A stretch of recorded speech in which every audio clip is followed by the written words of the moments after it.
HD ಕೋಟೆ ಪಟ್ಟಣದ stadium ಬಡಾವಣೆಯಲ್ಲಿ ಲಕ್ಷಾಂತರ ರೂಪಾಯಿಗಳ ವೆಚ್ಚದ ಚರಂಡಿ ನಿರ್ಮಾಣ ಕಾಮಗಾರಿ ಅವೈಜ್ಞಾನಿಕವಾಗಿ ನಡೆಯುತ್ತಿದ್ದು, ಮಳೆಗಾಲದಲ್ಲಿ ಬಡಾವಣೆ ಜಲಾವೃತವಾಗುವ ಸಾಧ್ಯತೆ ಇದೆ ಎಂದು ಸ್ಥಾಯಿ ಸಮಿತಿ ಮಾಜಿ ಅಧ್ಯಕ್ಷ ಐಡಿಯಾ ವೆಂಕಟೇಶ್ ಆರೋಪಿಸಿದ್ದಾರೆ. ಸ್ಥಳಕ್ಕೆ ಭೇಟಿ ನೀಡಿ ಮಾತನಾಡಿದ ಅವರು, ಶಾಸಕ ಅನಿಲ್ ಚಿಕ್ಕಮಾದು ಅವರ ಅನುದಾನದಲ್ಲಿ ಪಟ್ಟಣ ಅಭಿವೃದ್ಧಿಗೆ 3 ಕೋಟಿ ರೂಪಾಯಿಗಳ ವೆಚ್ಚದಲ್ಲಿ ಕಾಮಗಾರಿಗಳು ಆರಂಭಗೊಂಡಿದ್ದು, ನಿರ್ಮಾಣವಾಗುತ್ತಿರುವ ಚರಂಡಿ ಕಾಮಗಾರಿಯಲ್ಲಿ ತಾಂತ್ರಿಕ ದೋಷಗಳು ಕಂಡುಬರುತ್ತಿವೆ.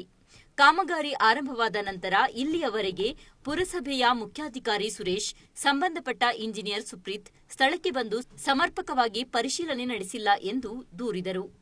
ಅವೈಜ್ಞಾನಿಕವಾಗಿ ನಡೆಯುತ್ತಿರುವ ಕಾಮಗಾರಿಯನ್ನು ಸರಿಪಡಿಸದಿದ್ದಲ್ಲಿ ಪ್ರತಿಭಟನೆ ಹಮ್ಮಿಕೊಳ್ಳಲಾಗುವುದೆಂದರು. ಸ್ಟೇಡಿಯಂ ಬಡಾವಣೆಯಲ್ಲಿ ನಾವು ಇವಾಗ ನಿಂತಿದ್ದೀವಿ.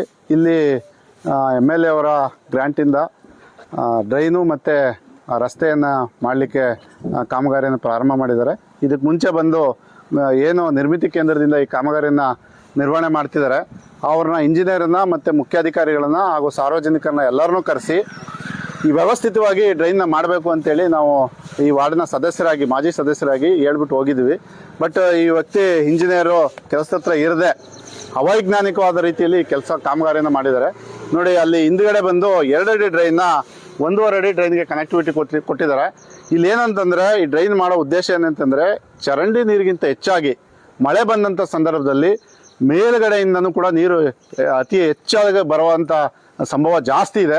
ಹಾಗಾಗಿ ದೊಡ್ಡ ಡ್ರೈನ್ ಮಾಡಿದಂಥ ಸಂದರ್ಭದಲ್ಲಿ ಸುಲಲಿತವಾಗಿ ಹೋಗುತ್ತೆ ಅಂತೇಳಿ ನಾವು ಅವ್ರಿಗೆ ಹೇಳ್ಬಿಟ್ಟು ಮಾರ್ಕ್ ಮಾಡಿಸಿ ಚೀಫ್ ಆಫೀಸರು ಮತ್ತು ಇಂಜಿನಿಯರ್ ಎಲ್ಲ ನಿಂತು ಮಾರ್ಕ್ ಮಾಡಿ ಹೋಗಿರೋಂಥ ಜಾಗನ ತಪ್ಪಿಸಿ ಪುನಃ ಅವೈಜ್ಞಾನಿಕವಾಗಿ ಮಾಡಿದ್ದಾರೆ. ಇಲ್ಲಿ ಓಡಾಡಲಿಕ್ಕೂ ಕೂಡ ತುಂಬ ತೊಂದರೆ ಆಗುತ್ತೆ. ಇದಕ್ಕೆ ತಕ್ಷಣ ಅವ್ರು ಎಚ್ಚೆತ್ಕೊಂಡು ಈ ಕಾಮಗಾರಿನ ಸರಿ ರೀತಿ ಮಾಡಲಿಲ್ಲ ಅಂತಂದರೆ ಮುಂದಿನ ಕ್ರಮ ಏನು ಕೈಗೊಳ್ಳಬೇಕು ಅದನ್ನು ನಾವು ಕೈಗೊಳ್ತೀವಿ. ಟೋಟಲಿ 2 ಕೋಟಿ 3,000 ಮೀಟ್ರು ಡ್ರೈನು ವೈಜ್ಞಾನಿಕವಾಗಿ ನಡೀತಿದೆ. ಎಲ್ಲಿ ಬೇಕು ಯಾವ ವ್ಯಕ್ತಿ ಹೇಳ್ತಾರೆ ಆ ವ್ಯಕ್ತಿ ಜಾಗದಲ್ಲಿ ಆ ಮನೆ ರಸ್ತೆಯಲ್ಲಿ ಮಾಡ್ಕೊಂಡು ಹೋಗ್ತಿದ್ದಾರೆ. ಕ್ರಮಬದ್ಧವಾಗಿ ಒಂದು ಕಡೆಯಿಂದ ಮಾಡ್ಕೊಂಡು ಹೋಗೋಣ, ನೀರನ್ನ ಒಂದು ಕಡೆಯಿಂದ ತಂದು ಒಂದು ಕಡೆ ಬಿಡೋಣ ಅನ್ನೋ ಪದ್ಧತಿಲಿ ಮಾಡಿಲ್ಲ. ನೀವು ಬೇಕಾದ್ರೆ ನೀರು ಎಲ್ಲಿಂದ ಹೋಗುತ್ತೆ ಮಾಡಿದ್ರಿ, ಆಕ್ಷನ್ ಪ್ಲಾನ್ ಏನಾಗಿದೆ ಮತ್ತು ಸ್ಕೆಚ್ ಯಾವ ರೀತಿ ಮಾಡಿದಿರಿ, ಯಾವ ಕಡೆಯಿಂದ ಡ್ರೈನು ನೀವು ಎಷ್ಟಡಿ ಡ್ರೈನ್ ಮಾಡಿದಿರಿ, ಎಷ್ಟಡಿ ಡ್ರೈನ್ನ ಸ್ಟಮೋಟ್ರಿ ಡ್ರೈನ್ ಮಾಡಿದಿರಿ ಎಲ್ಲ ಮಾಹಿತಿ ಕೊಡಿ ಅಂತ ಕೇಳಿದ್ದೀನಿ.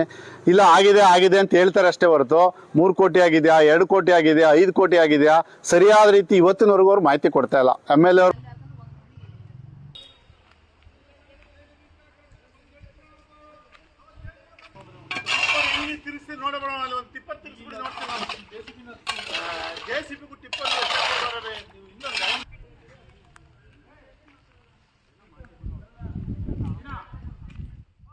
ಆರೋಪದ ಕುರಿತು ಪ್ರತಿಕ್ರಿಯಿಸಿದ ಗುತ್ತಿಗೆದಾರ ರವಿ ಅವರು ಪ್ರತಿಕ್ರಿಯಿಸಿ, ಪುರಸಭೆಯ ಮುಖ್ಯಾಧಿಕಾರಿ ಹಾಗೂ ಸಂಬಂಧಪಟ್ಟ ಇಂಜಿನಿಯರ್ಗಳ ಮಾರ್ಗದರ್ಶನದಲ್ಲಿಯೇ ಕಾಮಗಾರಿ ನಡೆಸಲಾಗುತ್ತಿದೆ. ಇಂಜಿನಿಯರ್ಗಳು ಸ್ಥಳಕ್ಕೆ ಆಗಮಿಸಿ ಪರಿಶೀಲನೆ ಮಾಡುತ್ತಿದ್ದಾರೆ. ಚರಂಡಿಯ ವಿನ್ಯಾಸ ಸೇರಿದಂತೆ ತಾಂತ್ರಿಕ ವಿಷಯಗಳು ಇಂಜಿನಿಯರ್ಗಳಿಗೆ ಸಂಬಂಧಿಸಿದ್ದು, ನಮ್ಮ ವತಿಯಿಂದ ಗುಣಮಟ್ಟದ ಕಾಮಗಾರಿ ನಡೆಯುತ್ತಿದೆ ಎಂದು ಸ್ಪಷ್ಟಪಡಿಸಿದರು. ಈಗ ಕಾಮಗಾರಿ ಇದು 1,30,00,000 ವೆಚ್ಚದಲ್ಲಿ ಡ್ರೈನ್ ಮಾಡ್ತಾ ಇರೋದು. MLA ಅವರ ಅಧ್ಯಕ್ಷತೆಯಲ್ಲಿ ಅವರ ಅನುದಾನದಲ್ಲಿ. ಇಲ್ಲೆಲ್ಲ ಮಳೆ ಬಂದರೆ ತುಂಬ ನೀರು ನಿಂತ್ಕತ್ತೆ ಆ ಥರ ಈ ಥರ ಅಂತ. ಈಗ ನಮ್ಮ ಐಡಿಯಾ ವೆಂಕಟೇಶ್ ಮಾಜಿ ಕೌನ್ಸಿಲರ್ ಹೇಳ್ದಂಗೆ ಎಲ್ಲೆಲ್ಲಿ ಬೇಕೋ ಅಲ್ಲೆಲ್ಲಿ ಮಾಡ್ತಾ ಇದ್ದಾರೆ. ಇದನ್ನ MLA ಅವ್ರ ಗಮನಕ್ಕೆ ಬಂದಿದೆಯೋ ಇಲ್ವೋ ಅಂತ ನಮ್ಗೆ ಗೊತ್ತಿಲ್ಲ ಅಂತೇಳಿ. ಎಲ್ಲೆಲ್ಲಿ ಅವಶ್ಯಕತೆ ಇದೆಯೋ ಎಲ್ಲೆಲ್ಲಿ ನೀರು ನಿಂತ್ಕೊಂಡು ತುಂಬ ಸೊಳ್ಳೆ ಇದೆ ಈ ಥರ ಗಲೀಜಿದೆ ಅನ್ನೋ ಜಾಗದಲ್ಲಿ ನಾವು ಅವಶ್ಯಕತೆ ಇರೋ ಕಡೆ ಡ್ರೈನ್ ಮಾಡ್ತಾ ಇದ್ದೀವಿ ಹೊರತು ಚೆನ್ನಾಗಿರೋ ಜಾಗದಲ್ಲಿ ಬಿಟ್ಟು ಚೆನ್ನಾಗಿಲ್ಲದೆ ನೀರು ತುಂಬಿ ಎಲ್ಲೆಲ್ಲಿ ಗಲೀಜಾಗಿದೆಯೋ ಅಂಥ ಜಾಗದಲ್ಲಿ ನಾವು ಕಾಮಗಾರಿಯನ್ನು ಮಾಡ್ತಾ ಇದ್ದೀವಿ. ಬೇಕಾದ್ರೆ ಅದರದ್ದೆಲ್ಲ ವೀಡಿಯೋಗಳಿದ್ದಾವೆ. ಫಸ್ಟು ನಾವು ಡ್ರೈನ್ ಮಾಡಿರೋವು ಯಾವ ಜಾಗದಲ್ಲಿ ಮಾಡಿದ್ದೀವಿ ಏನು ಅಂದ್ಬಿಟ್ಟು ಆ ಥರ ರೀತಿಯಲ್ಲಿ CO ಮತ್ತು ನಿರ್ಮಿತಿ ಕೇಂದ್ರ ಇಂಜಿನಿಯರ್ ಸುಪ್ರೀತ್ ಅವ್ರು ಬಂದು ಜಾಗ ತೋರಿಸಿ ಇಂತಿಂಥ ಜಾಗದಲ್ಲಿ ಮಾಡಿ ಅಂತ ಅವ್ರ ಗೈಡ್ಲೈನ್ಸಲ್ಲಿ ನಾವು ಕಾಮಗಾರಿಯನ್ನು ಶುರು ಮಾಡಿದ್ವಿ. CO ಬಂದು ನೋಡಿದರೆ ಸ್ಪಾಟ್ಗೆ ಅವರು ನಿಂತಿದ್ದಾರೆ. ನಮ್ಮ ಅಧ್ಯಕ್ಷರು ಇದ್ದರು CO ಬಂದಾಗ ಅವ್ರು ಬಂದು ಎಲ್ಲೆಲ್ಲಿ ಕಾಂಪ್ಲಿಕೇಟ್ ಇದೆಯೋ COನೇ ಆ ಕಂಬ ತೆಗ್ಸೋದಾಗಲಿ ಇನ್ನೊಂದಾಗಲಿ ಮಾಡ್ಬಿಟ್ಟು ಹೋಗಿದ್ದಾರೆ ಅವರು. ಹೌದು, ಇಂಜಿನಿಯರು CO ಮಾರ್ಗದರ್ಶನದಲ್ಲೇ ನಾವು ಕೆಲಸ ಮಾಡ್ತಾ ಇರೋದು. 2 ಅಡಿ ಚರಂಡಿಗೆ 1.5 ಲಿಂಕ್ ಅಂತಂದರೆ ಇದು ಮೇನ್ ರೋಡ್ ಇದೆ. ಈ ಸ್ಟೇಡಿಯಂ ಹಿಂದ್ಗಡೆ ವಿಶ್ವನಾಥ್ ಕಾಲೋನಿ ಲಿಂಕ್ ಆಗೋ ರಸ್ತೆಯಲ್ಲಿ ಒಂದು 3 ಮನೆ ನೀರು ಮಾತ್ರ 2 ಅಡಿಗೆ ಲಿಂಕ್ ಆಗಿ ಅದನ್ನು 1.5 ಅಡಿಯಲ್ಲಿ ಹೋಗುತ್ತೆ. ನೀರೆಲ್ಲ ಸಲೀಸಾಗಿ ವಾಟ ಕೊಟ್ಟಿದ್ವಿ. ನೀರೆಲ್ಲ ಸಲೀಸಾಗಿ ನೀರು ಹೋಗ್ತಾ ಇದೆ. ನೀರು ಹೋಗೋದ್ರಲ್ಲಿ ಎಲ್ಲೂ ನೀರು ನಿಂತಿಲ್ಲ, ಯಾವುದೇ ತೊಂದರೆ ಇಲ್ಲ. ಕಾಮಗಾರಿ ಎಲ್ಲ ಗುಣಮಟ್ಟದಲ್ಲಿ ಮಾಡಿದ್ದೀವಿ. TV1 ನ್ಯೂಸ್, ಬೀಚನಹಳ್ಳಿ ಮಂಜು, HD ಕೋಟೆ.